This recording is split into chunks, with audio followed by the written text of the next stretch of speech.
Now, Labour's overnight victories in Kingswood and Wellingborough are a headache for the Conservative government, but another growing threat to the Tories is Reform UK, the party founded by Nigel Farage that could split the Conservative vote at the next general election. Last night, they won 13% of the vote in Wellingborough, not far off the Conservatives' vote share of 24%. And they also did very well in Kingswood too, on about 11%. So joining us now is Reform UK Deputy Leader Ben Habib. Good to speak to you this morning. You must be hugely pleased at the success of your share and the amount of votes you've got.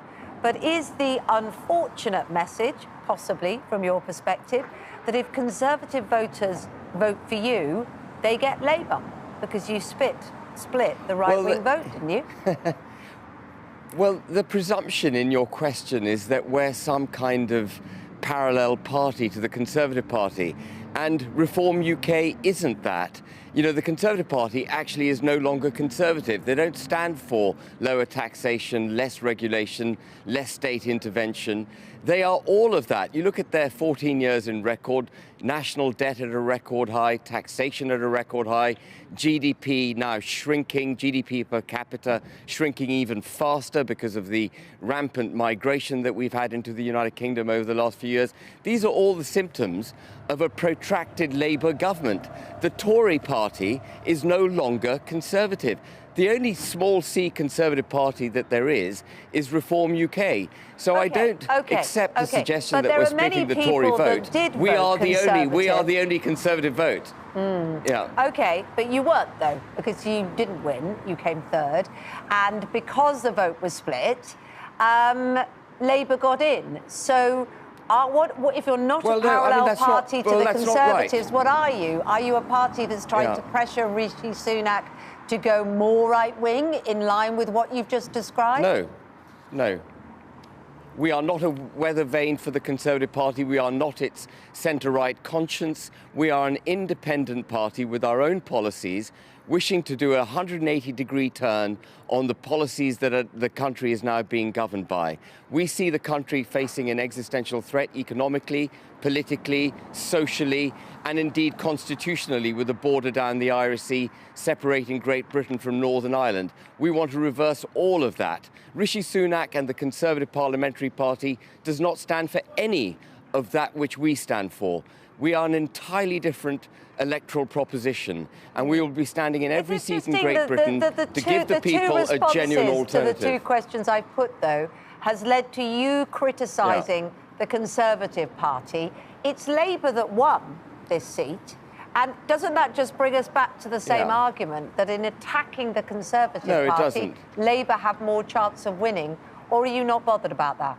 No, not at all. No, it's not about that. It's about having a genuine small c Conservative option on the ticket at the general election. We don't have that at the moment. This country needs a change of direction. Of course, I'm going to criticise the Conservative government. They've been in office for 14 years, and they've delivered us to the precipice of disaster. They have to go. Reform UK is on the rise. You know, the last by-elections in Tamworth and Mid-Bedfordshire, our best result was 5% of the vote. Yesterday, we got, rather early this morning, we got 10% and I got 13%, nearly treble what we got last time. Our trajectory is on the up. The Conservatives' trajectory is on the down. The Conservative Party has lost its way completely. The Labour Party, by the way, hasn't done as well as the commentator who was on before me was saying. They held their vote in Wellingborough. That's all they did. They held their vote. It's the Conservative vote that's collapsed. And it's the Conservative vote, those people who believe in the things that Reform UK does, who are going to come and vote for Reform UK. Wait a minute. When you say they held their vote, it's the biggest swing to Labour since 1994. The 2019 vote for Labour, the 2019 vote for Labour was 13,000. And the vote this morning was 13,000, admittedly on a lower turnout. But they've actually didn't dramatically increase their share. What's happened here is a collapse in the Conservative vote disaffected voters who have nothing to vote for in their eyes. And our challenge at Reform UK is to make ourselves known. And the campaign in Wellingborough, by the way, from a national perspective, has been fantastic for Reform UK, because we've been able to lay out our offer, dramatically over the last 4 weeks. And we've done, I fought a 4-week campaign, and in 4 weeks we've gone to 13% of the vote. That's fantastic. OK. Ben Habib, let's talk about some of the things that really matter to the voters out there, as you all know. And one of the big things is NHS waiting lists. We're hearing today that GPs are saying, it's going to have to be a 4-week waiting list, a waiting time to get an appointment with a GP. I went on your website, the Reform website. You are saying that you're going to get 0 waiting lists. 0. How are you going to do that? Yeah.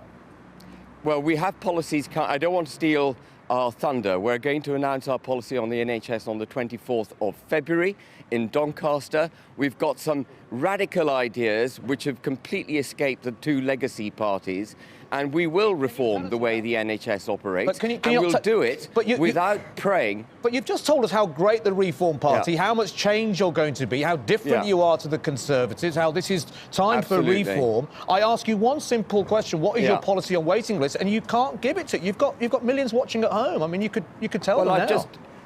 I've literally just told you that we're going to announce our policy on the 24th of February. We have a contract with the people that's coming. It's going to be published on the 24th of February. It wouldn't be fair to the executive in the party if, without having consulted with them, I suddenly blurted out our specific policy points. There's some word that the suggestion is going to be that you have a thing that if after 3 weeks you haven't got an appointment, you'll get a voucher to go private. Is that true? No, we've got much more than that.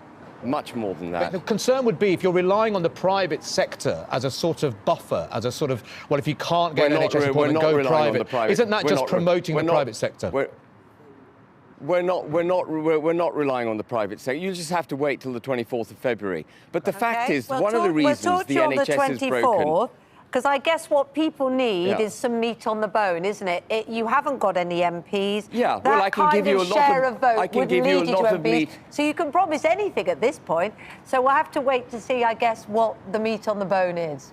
Well, there are policies about which I can tell you, which you may be interested in hearing about, such as, for example, increasing the threshold at which income tax is paid from £12,500 to £20,000 per annum. That would take 6 million people out of the tax net.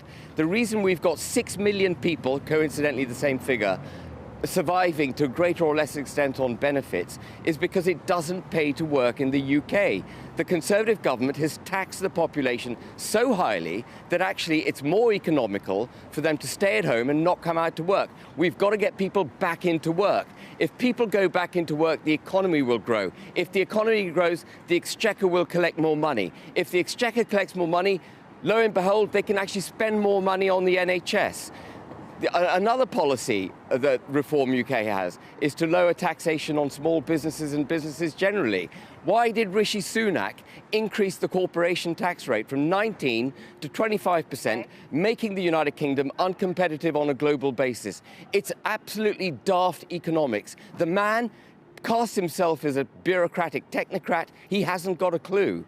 OK, well, we're going to speak to Richard Holden, the person who's Conservative Party chairman at the moment, who has the unenviable task of responding to some of those points, and we'll put them to him. Good to speak to you this morning. Thank you very much, Ben Habib, from the Reform Party.